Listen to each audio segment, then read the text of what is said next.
There is a demon that lives inside you, and it is not the dramatic monster people imagine when they hear that word.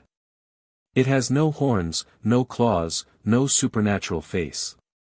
It feels familiar, almost reasonable. It speaks in your own voice. It is the heat that rises in your chest when someone disrespects you, the tightness in your jaw when things do not go the way you planned, the surge of rage that convinces you that reacting is justified. This demon feeds on moments when you feel ignored, challenged, embarrassed, or powerless. It tells you that anger is strength, that exploding proves you have boundaries, that silence means weakness. But every time you obey it, something important inside you erodes. Your judgment narrows, your words become weapons you later regret, and relationships fracture under the weight of emotional outbursts you cannot take back. What feels like power in the moment quietly turns into loss afterward. The demon grows stronger each time you justify it, and you grow weaker without noticing. The samurai understood this long before modern psychology gave it language. They saw that anger does not make a warrior dangerous, it makes him predictable. An angry man moves before he thinks, strikes where he is expected to strike, and reveals his intentions through his emotions. To an observant opponent, anger is a map of your weaknesses. This is why the most feared warriors were never the loudest or most aggressive. They were the calm ones, the ones whose eyes did not change under pressure, whose breathing stayed steady when chaos erupted around them. While others burned themselves alive with emotion, these warriors walked through fire untouched. They did not suppress anger or pretend it did not exist. They recognized it as an internal force that had to be mastered, not obeyed. The samurai trained with the understanding that every emotional reaction is a negotiation of control. The moment someone can provoke you, they can steer your behavior. Insults, delays, disrespect, and loss become tools in their hands. This is why temper was not considered a personality flaw but a fatal weakness. A warrior who lost his temper had already lost the fight, even if his sword was still raised. The true battle was never against the opponent in front of him, it was against the impulse inside that demanded immediate reaction. By refusing to feed that impulse, the samurai cultivated something far more powerful than rage, presence. Presence allowed them to see clearly, choose precisely, and act without regret. This was not softness or passivity. It was domination of the self, the hardest opponent any human will ever face. And it began with a single ruthless truth: the demon of anger lives inside you only as long as you keep feeding it. Miyamoto Musashi stands as the clearest example of what happens when anger is completely stripped of authority over the mind. History remembers him as an undefeated swordsman, a man who survived more than 60 life-or-death duels, but that reputation hides the real source of his power. Musashi was not invincible because he was the strongest or the fastest. Many of his opponents were physically superior, better equipped, and trained within prestigious schools. What separated Musashi from every man who faced him was not muscle or technique, but emotional neutrality. In combat, he did not burn with hatred, fear, or pride. While others fought to prove themselves, Musashi fought to observe. He understood that the moment emotion floods the mind, perception collapses. Rage narrows vision, fear freezes timing, and pride blinds judgment. A sword guided by emotion moves before thought can correct it. Musashi refused to give emotion that authority. He trained himself to remain internally untouched, even as blades clashed inches from his body. This state later became known as Feudal, the immovable mind, a condition in which the mind remains stable regardless of external chaos. To Musashi, stillness was not calmness in the peaceful sense, but a cold clarity that allowed him to see reality without distortion. While his opponents reacted, he responded. While they chased victory emotionally, he waited for inevitability. He allowed their anger to create openings, their impatience to reveal mistakes, their need to dominate to overextend their bodies. Musashi wrote that the true enemy is not the man in front of you, but the disturbance within you. This belief shaped how he lived as well as how he fought. He avoided comfort, refused status, and detached himself from praise and insult alike, because he understood that emotional dependency creates vulnerability. If your confidence depends on approval, it can be destroyed by disrespect. If your calm depends on comfort, it collapses under hardship. Musashi eliminated these dependencies deliberately. He slept wherever he found himself, walked alone without attachment, and treated victory and loss with the same expression. This was not because he lacked feeling, but because he refused to let feeling command him. In battle, this discipline made him terrifying. An opponent could not read his intentions through his face, provoke him into mistakes, or rush him into reckless action. Musashi moved when it was correct to move, not when emotion demanded it. His stillness forced others to confront their own instability, and most could not endure it. They attacked too early, struck too hard, or lost patience, and in those moments Musashi ended the fight. His legend was built not on brutality, but on inevitability. He showed that true dominance does not come from overpowering others, but from mastering oneself so completely that chaos has nowhere to attach. This is why Musashi remains relevant centuries later. His lesson was never about the sword. It was about the mind that holds it. At the heart of the samurai's emotional discipline lies a truth that is uncomfortable for most people to confront: anger is not created by what happens to you, but by what you believe you are owed. Disrespect only wounds when you believe respect is guaranteed. Injustice only enrages when you believe life must be fair. Delay only infuriates when you believe your time is more valuable than reality allows. The samurai identified this pattern with ruthless honesty and named its source attachment. Attachment to comfort, attachment to status, attachment to control, attachment to how the world should behave. Miyamoto Musashi recognized that as long as a man is attached, he is vulnerable. Every expectation becomes a handle by which others, or life itself, can pull him out of balance. This is why Musashi lived in deliberate simplicity. He stripped his life down to what was necessary, not as an aesthetic choice, but as psychological armor. When you expect nothing, nothing can disappoint you. When you do not cling to recognition, insult loses its poison. When you are not attached to comfort, hardship does not feel like an attack. This was not resignation or passivity, but strategic detachment. The samurai did not believe the world would treat them kindly, so they trained themselves to remain stable regardless of how it behaved. Anger, in this framework, was not a natural reaction but a signal of hidden entitlement. Each emotional flare revealed an assumption that had been violated. Musashi treated these flares not as justifications for action, but as warnings of internal weakness. If something could disturb his peace, it meant there was still something inside him that needed to be dismantled. This perspective turned anger into a diagnostic tool rather than a command. Instead of asking, "Who wronged me?" the warrior asked, "What am I attached to that allowed this to disturb me?" This shift is subtle but transformative. Responsibility moves inward, and with it, control.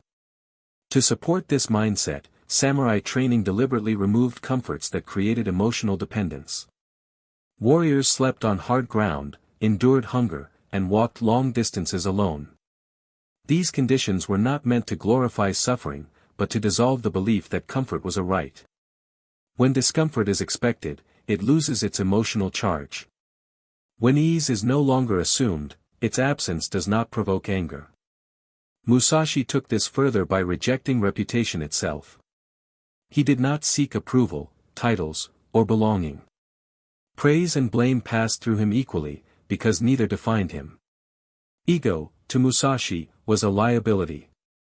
The more a man needs validation, the easier he is to control. The more he needs to be seen as strong, the more fragile he becomes. By killing entitlement at its root, Musashi weakened anger until it could no longer command action. What remained was clarity. A mind that does not argue with reality, does not demand that the world bend to its expectations, and therefore cannot be shaken by its resistance. This is the hidden foundation of the immovable mind. Not suppression of emotion, but the systematic removal of the beliefs that give emotion power in the first place. To turn this philosophy into something real, the samurai subjected themselves to voluntary hardship, a form of training designed to dismantle emotional reflexes at their source. Discomfort was not avoided, it was chosen. Cold nights, hunger, exhaustion, and isolation were embraced deliberately, not as punishment but as conditioning. The logic was simple and brutal: most anger is not born from injustice, but from resistance to discomfort. When the body aches or the situation becomes difficult, the mind protests, and that protest often masquerades as righteous anger. By stepping into hardship willingly, the samurai trained themselves to experience discomfort without interpreting it as a threat. Miyamoto Musashi understood that if the mind could remain calm in cold, hunger, and fatigue, it would not collapse under insult or chaos. Voluntary hardship rewired the nervous system. Instead of reacting with irritation or frustration, the warrior learned to observe sensation without judgment. The body might shiver, muscles might burn, and hunger might gnaw, but none of these sensations required emotional response.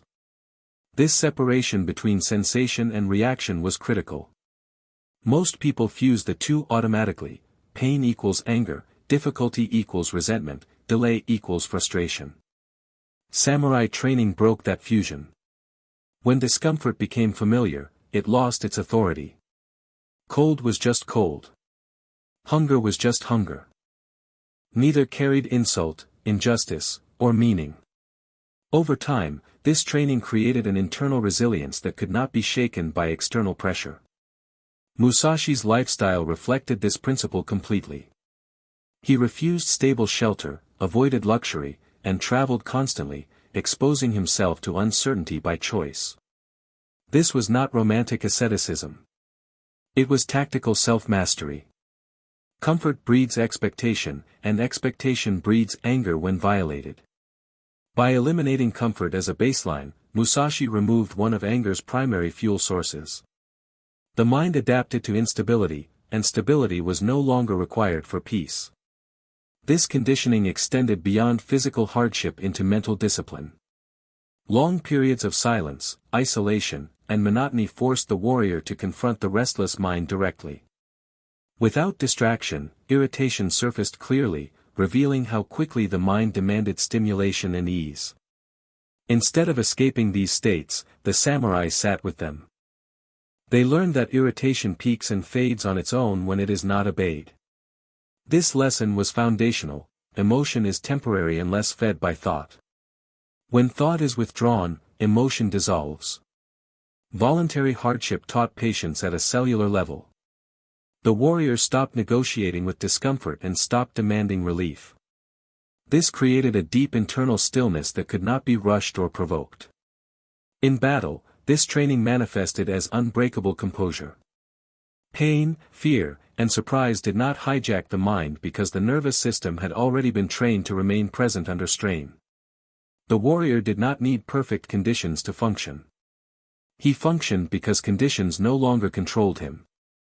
Musashi's calm was not a personality trait, it was engineered through relentless exposure to difficulty without reaction. This is why his stillness felt unnatural to opponents. They sensed a man who could not be hurried, intimidated, or destabilized. Voluntary hardship had stripped away the reflex to complain internally, and with it, the reflex to become angry. What remained was endurance without resentment, clarity without comfort, and strength that did not announce itself. This was the hidden forge where the immovable mind was hardened. Another critical layer of the samurai's discipline was the practice of non-reaction under provocation, a training so uncomfortable that most people instinctively avoid it. Samurai understood that anger rarely appears in isolation, it is usually triggered by another person. Insults, mockery, disrespect, and challenges to status are designed, consciously or not, to extract a reaction. The moment you react, the exchange is no longer neutral. Control has shifted. The one who provokes now dictates the emotional tempo, while the one who reacts becomes predictable. Miyamoto Musashi recognized this dynamic clearly and trained himself to become immune to it. He treated provocation as information, not as an attack. Words were simply sounds unless he chose to assign meaning to them. This ability to remain still in the face of verbal and behavioral aggression created a psychological vacuum that unsettled opponents. When anger is expected and does not appear, the aggressor is forced to confront their own instability. Silence becomes a mirror. Samurai training formalized this through deliberate exercises where warriors were insulted, challenged, and undermined while being forbidden to respond.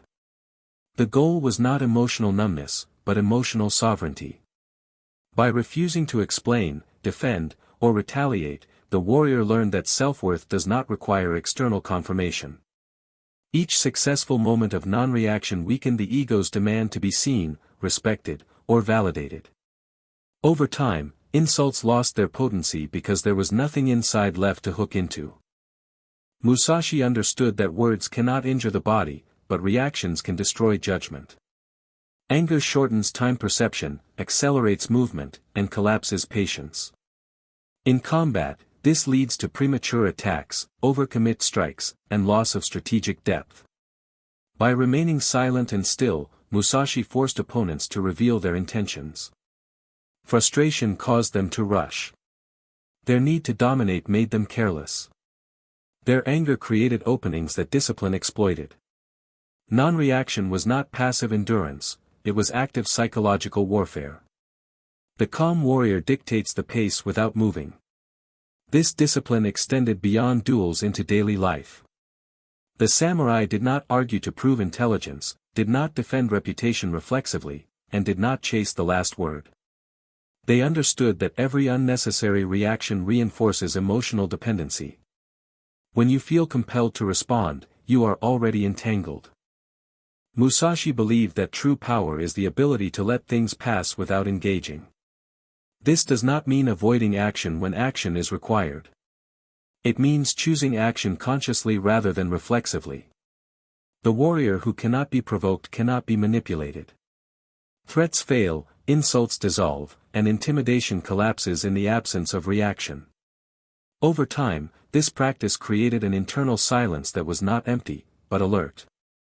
Awareness expanded because energy was no longer wasted on emotional noise. The samurai could read rooms, sense shifts in intention, and respond precisely because they were not distracted by their own reactions. This is why stillness was described as deadly. Not because it was cruel, but because it stripped away all leverage from those who relied on emotional pressure.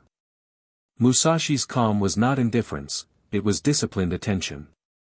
He listened fully, observed deeply, and acted only when the moment was correct. Non-reaction became the blade that cut through manipulation, confusion, and chaos. In a world driven by impulse, the unmoved man stands alone, and in that stillness, he holds absolute control. The final discipline that severed anger at its deepest root was the samurai's relationship with death. While most people spend their lives unconsciously running from the idea of dying, the samurai walked directly toward it, calmly, deliberately, every single day. Death was not treated as a distant tragedy or a morbid obsession, but as a constant companion. Miyamoto Musashi meditated on death daily, not to darken his spirit, but to clarify it. He understood that fear of loss is the silent engine behind anger. When you are terrified of losing your life, your status, your loved ones, or your identity, every threat feels personal and every disruption feels intolerable. Anger becomes a defense mechanism against that fear. By accepting death fully, the samurai removed the foundation upon which anger stands. If everything can be lost at any moment, then clinging becomes irrational. Insults shrink. Delays lose urgency. Disrespect becomes noise. When death is truly accepted, nothing else feels big enough to justify emotional chaos. Samurai were taught to visualize their own death in detail, to imagine their bodies lying still, their names fading, their lives complete. This was not despair, it was liberation. When the mind stops negotiating with mortality, it stops panicking about trivial threats. Musashi believed that a man who has already accepted his own death cannot be intimidated, rushed, or emotionally blackmailed. Fear and anger dissolve together because they are two sides of the same attachment. Modern minds often misunderstand this practice, assuming it leads to apathy, but the opposite is true. Acceptance of death sharpened presence. Knowing that each moment could be the last made attention precise and action deliberate. Samurai became intensely alive because they were no longer distracted by fear of endings. Anger thrives on the illusion of permanence, the belief that things must stay a certain way. Death meditation shattered that illusion completely. Everything is temporary, including pain, status, conflict, and emotion. When this truth settles not just in thought but in the nervous system, anger loses its urgency. There is no rush to react, no need to dominate, no compulsion to defend an identity that will eventually disappear. Musashi wrote that one should think lightly of the self and deeply of the world. This meant releasing the obsession with personal offense and expanding awareness beyond ego. From this perspective, anger is exposed as a distraction from reality, a tantrum thrown by the ego when it feels threatened. By befriending death, the samurai stopped treating every challenge as a life-or-death emergency. Ironically, this made them far more effective in actual life-or-death situations. Their minds did not freeze or explode under pressure because death was already familiar. They had rehearsed its presence so thoroughly that it no longer shocked them. In battle, this manifested as an unsettling calm. While others fought desperately to survive, the samurai fought with clarity. Death was no longer an enemy to rage against, but a certainty to move alongside. In that acceptance, anger had no foothold. What remained was stillness, precision, and a mind that could not be shaken, because it had already let go of everything it feared losing. This discipline was finally tested not in controlled training or ritual practice, but in moments of real loss, where anger feels justified and restraint feels impossible. Samurai philosophy never denied that some events ignite rage naturally. The death of a loved one, betrayal, or irreversible injustice cuts far deeper than insult or discomfort. Miyamoto Musashi and those who followed the immovable mind understood that this was the true battlefield. Anyone can remain calm when nothing meaningful is at stake. Mastery is revealed when everything collapses at once. In such moments, anger arrives with overwhelming force, demanding action, promising relief through violence or revenge. The samurai did not pretend this impulse did not exist. They acknowledged it fully, felt it completely, and still refused to let it decide their actions. This distinction is critical. Suppressing grief or rage creates internal fracture. Obeying it creates destruction. The middle path was observation without obedience. When tragedy struck, the warrior withdrew into stillness rather than reaction. Time slowed. Breathing deepened. The mind was allowed to process pain without turning it into impulse. Musashi believed that action taken from rage multiplies suffering, while action taken from clarity preserves honor. Revenge driven by emotion does not restore balance, it only spreads chaos. Samurai teachings emphasize delay during emotional peaks, not as weakness, but as discipline. To wait until the storm passed was to protect judgment. During this waiting, the warrior sat with grief, anger, and despair without seeking distraction or immediate release. This was agonizing, but transformative. Over time, emotion lost its urgency. The mind regained perspective. Choices became visible again. From this state, action, if taken at all, was precise and limited, not explosive. Musashi saw this as the highest form of strength, the ability to endure emotional pain without becoming its servant. The immovable mind did not mean the absence of sorrow or fury, but the refusal to let those states define identity or dictate behavior. This training created warriors who could carry grief without becoming cruel, and pain without becoming reckless. In a world where violence often escalates through emotional contagion, this restraint was revolutionary. The samurai understood that the greatest victories are often invisible, the battles where destruction is prevented rather than inflicted. Choosing stillness in moments of justified anger preserved the warrior's humanity. It prevented the internal collapse that follows acts committed in emotional blindness. Musashi's life demonstrated this repeatedly. He lost comrades, endured isolation, and faced betrayal, yet remained internally consistent. His calm was not detachment from life, but fidelity to principle. He refused to let suffering turn him into something smaller. In this way, the immovable mind was not merely a combat philosophy, but a moral one.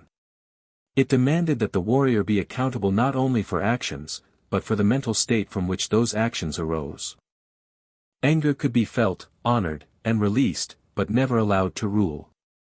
This was the final refinement of the discipline, not avoiding emotion, but carrying it without collapse. In moments when rage seemed inevitable, the samurai chose presence instead. That choice, repeated over a lifetime, forged a strength that no external force could break. Over time, this mastery of anger transformed not only how the samurai fought, but how they moved through the world itself. The immovable mind was no longer something they accessed only in moments of crisis, it became their default state. Everyday interactions that once triggered irritation, defensiveness, or pride simply lost their emotional charge. Delays were no longer insults.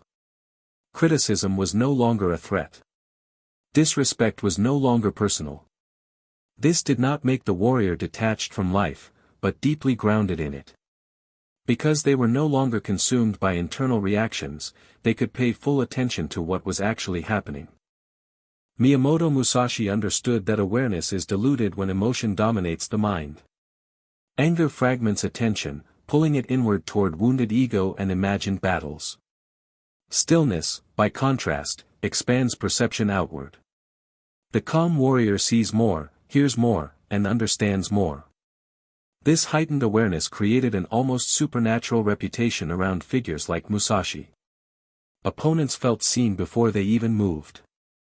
Conversations felt one-sided, as if the calm presence across from them already understood their intentions. This was not mysticism, but the result of undistracted perception. When the mind is not busy defending itself, it becomes extraordinarily sensitive to reality. The samurai applied this stillness to decision-making as well. Choices were not rushed to escape discomfort or assert control. They were allowed to mature. The warrior waited until action felt inevitable rather than urgent. This patience often made decisive moments appear effortless to outsiders. What looked like instinct was actually restraint accumulated over time. Musashi wrote that timing is everything, and timing cannot be felt by an agitated mind. Only stillness allows the correct moment to reveal itself. This principle extended into relationships and leadership. The calm warrior did not dominate through intimidation or emotional pressure. Authority emerged naturally from consistency. Others trusted the one who did not overreact, who did not lash out under stress, who remained stable when everyone else lost control. Anger erodes trust because it introduces unpredictability. Stillness builds trust because it signals reliability. Samurai leaders understood that emotional mastery was not only a personal advantage but a collective one. A single reactive individual could destabilize an entire group. A single calm presence could stabilize it. This is why emotional discipline was treated as a responsibility, not a preference. To lose one's temper was to endanger others. Over years of practice, anger became a faint signal rather than a commanding force. When it arose, it was noticed early, long before it reached the point of explosion. This early awareness allowed the warrior to redirect attention, breathe, and recenter without effort. The demon of anger was not fought aggressively, it was starved quietly. Without reaction, without justification, without obedience, it weakened naturally. What replaced it was not emptiness, but clarity and quiet confidence. Musashi's stillness was not the absence of fire, but fire contained within a vessel that could not crack. This is why the immovable mind was feared more than aggression. Rage burns bright and fast, then consumes itself. Stillness endures. It waits. And when it moves, nothing is wasted. By this stage of mastery, the samurai no longer viewed anger as an enemy to be destroyed, but as a signal to be understood. This shift marked the transition from discipline to wisdom. Anger, when it arose, was no longer dramatic or overwhelming. It appeared quietly, like a ripple on still water, noticeable precisely because the mind was calm. Miyamoto Musashi taught that a disturbed mind cannot recognize disturbance, only stillness reveals deviation. Because the warrior had trained for years in non-reaction, hardship, and acceptance of death, anger lost its ability to hijack behavior. It became information rather than impulse. A sign that something required attention, adjustment, or boundaries, but not violence or emotional collapse. This distinction separated mature warriors from those who merely imitated restraint. True stillness was not rigid control, but flexible awareness. The samurai did not pride themselves on being unemotional, they prided themselves on being ungoverned. This internal freedom allowed them to respond appropriately rather than habitually. In conflict, this meant recognizing when action was necessary and when withdrawal was wiser. Anger often pushes people toward immediate confrontation, but the immovable mind could choose distance without feeling diminished. Musashi emphasized that victory is not always achieved through engagement. Sometimes it is secured by refusing to participate in meaningless battles. Ego craves resolution, wisdom tolerates ambiguity. This perspective dramatically reduced internal conflict. Many struggles dissolved simply because the warrior no longer felt compelled to prove anything. The absence of egoic urgency created space for long-term thinking. Decisions were measured against consequence rather than emotion. Over time, this produced a life that felt internally coherent. The warrior's actions aligned with values rather than moods. This alignment generated quiet confidence, not dependent on success or approval. Others sensed this immediately. A person who does not react defensively, who does not rush to justify themselves, who does not escalate tension, projects authority without effort. Musashi's presence was described as heavy, not oppressive, but undeniable. It came from a mind that did not leak energy through emotional noise. This is why anger is ultimately exhausting. It scatters attention, drains vitality, and shortens perspective. Stillness conserves energy. It allows endurance not just in battle, but across a lifetime.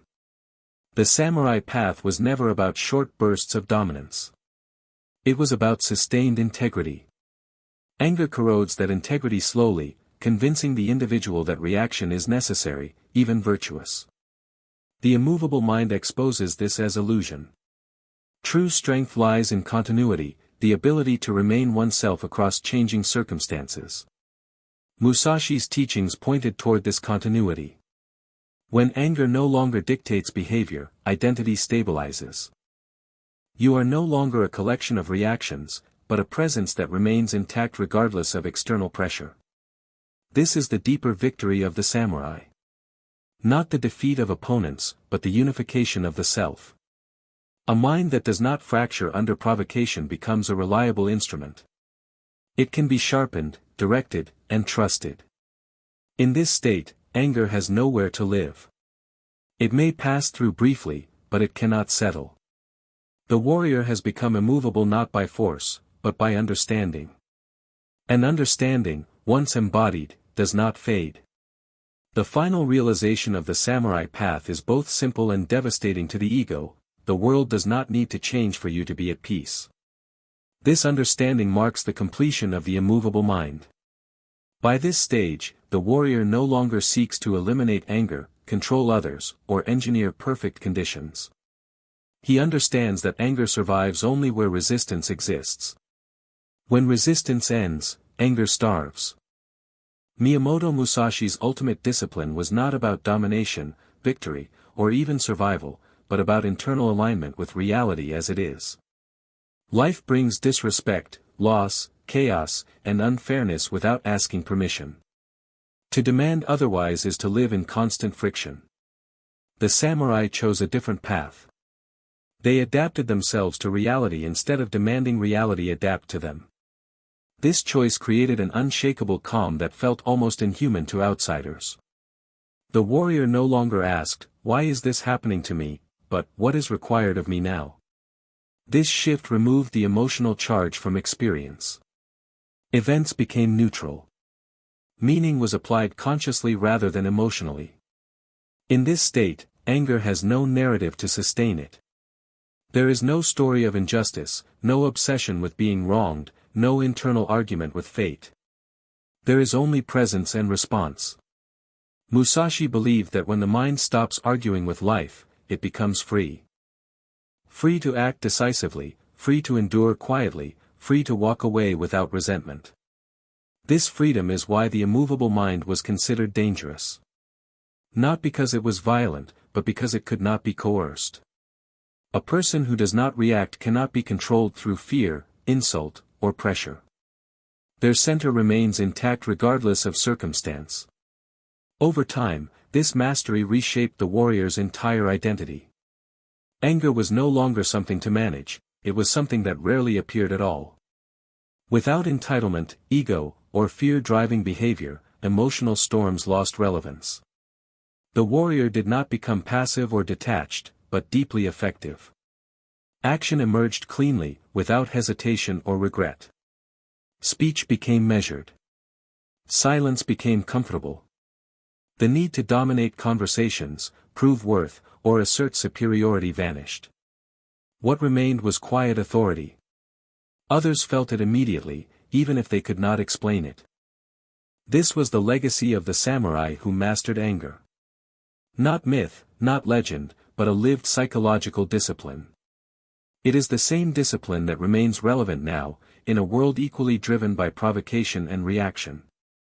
The lesson endures: anger is a leash, and every reaction tightens it. Stillness cuts it. When you stop feeding the demon, it does not fight back. It simply fades. What replaces it is not emptiness, but clarity, strength, and a presence that cannot be shaken. This is why the samurai never lost their temper. Not because they were born different, but because they trained relentlessly to master the one enemy no blade could defeat: the self. And in mastering it, they became immovable.